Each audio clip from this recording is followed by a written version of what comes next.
You're not gonna believe this. What you're about to see is the most clear and unabashed admission on what is the truly far-left position on the border and immigration that's enveloping the debate, and this time it came from none other than the radio host Chris Hahn during a panel debate with Tomi Lahren, because it falls neatly with many of his other political positions that he's taken heat for. Just watch this next clip and you can see why. The issue now of children being separated from their parents at the border is one that for some reason is getting tremendous traction, and anyone who's a parent has to feel a lot of emotion about it. And even as a judge, when I was sentencing a parent to jail and the child would be in the courtroom, it's tough stuff. But Chris, aren't parents ultimately responsible for their own actions in this regard? Well, yes, but we have parents who are presenting themselves at the border for asylum, and international law says we should treat them with dignity and respect. And this is a policy that was initiated by the Trump administration. There's a very big difference, though, between people criminally crossing the border and presenting themselves at the border for asylum. That's a classic case of what's called the fallacy of composition, where Chris really thought no one would notice him using the point about asylum to paint the entire argument as false. But away from the emotion and conjecture he displayed, let's take a look at the stats. In 2018, which is when this segment took place, the United States Customs and Border Protection apprehended just under 400,000 people at the southern border trying to cross over into the country illegally. It's absurd on its face to use the minority of cases in which they seek genuine asylum to refuse to talk about this larger statistic. Does Chris Hahn think that people that cross over the border illegally and then plead for refugee status when they're caught fall in the former category or the latter? Of course, they'd be treated as illegal immigrants by the law, and you can gauge just how skewed the ratio is for illegal immigrants to asylum seekers by this statistic from last year. The United States government processed nearly 70,000 asylum applications and rejected around 50% of them. That's because the bar for granting asylum is for the person seeking it to prove beyond reasonable doubt that they're going through prosecution and threat in their own country. Whereas most illegal immigrants are most lured by the prospect of a better life under the welfare and opportunities of America than genuine persecution back home.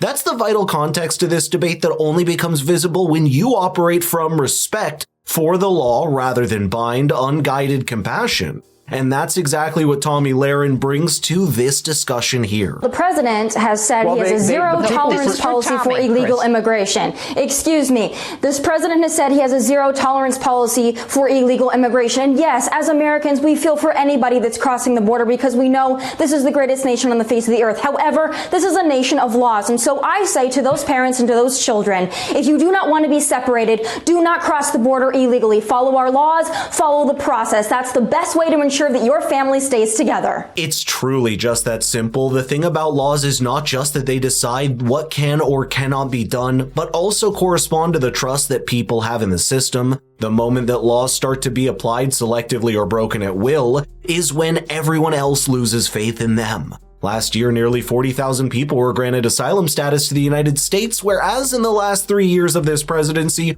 more than 1.7 million illegal migrants at the border have been classified as what are called gotaways that escaped into the mainland. That's what happens when the law does not have writ in the country and loopholes are left open for millions of people to exploit. It's hard to imagine that Chris Hahn himself wouldn't know these larger facts around the debate, because he probably does, and looking at most of what he said recently, they're certainly not the same level of outrage you see. For example, over the Biden presidency's much higher rates of asylum denial, the higher rates come after a new policy that limits individuals from applying for asylum if they crossed other countries along the way where they could seek it instead.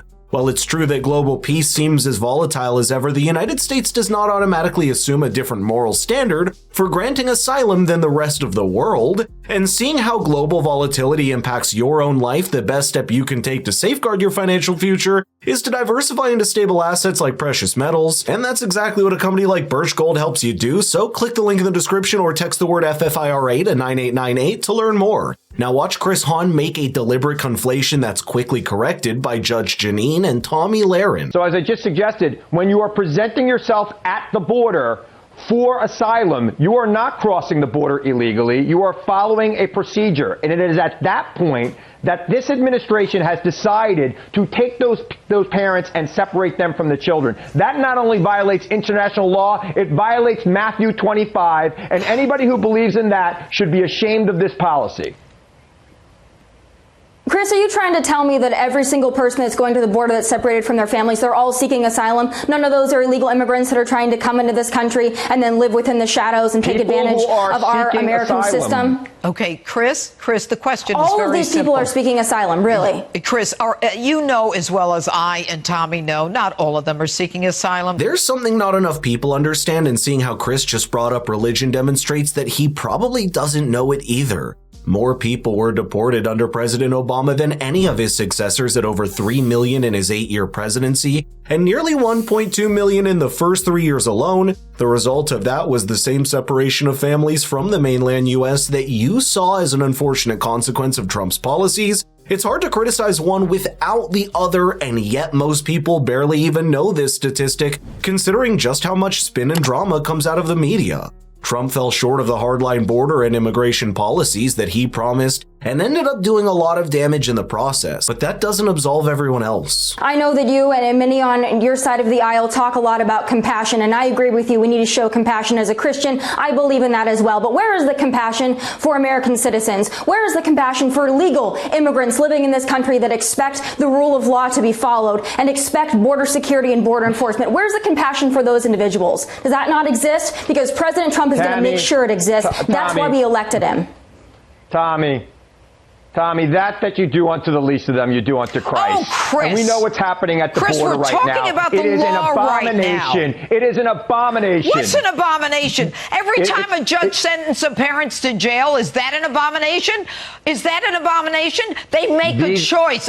Since when are people not responsible for their own actions and their own behavior? When do you bring children across a border illegally? The thing about a debate like this is how easy it is to be hijacked by compassion. When that happens, anyone that talks about the law or wants to make the hard choice has a dim light cast on them. This entire segment hardly even broke through the conflation by Chris Hahn between asylum seekers and illegal immigrants, and that is the point at which the debate diverges into two very different directions. The truth is, no one wants to see families separated, and in a perfect world, there would be no downsides or trade-offs on border and immigration policies. But the picture becomes very different if you were the one with power and responsibility over the issue, and that means that you'd need to operate from your head and not just heart. The first step to a more mature discussion on the subject of immigration is understanding the difference between those two approaches and realizing that both sides are ultimately coming at it from a human lens.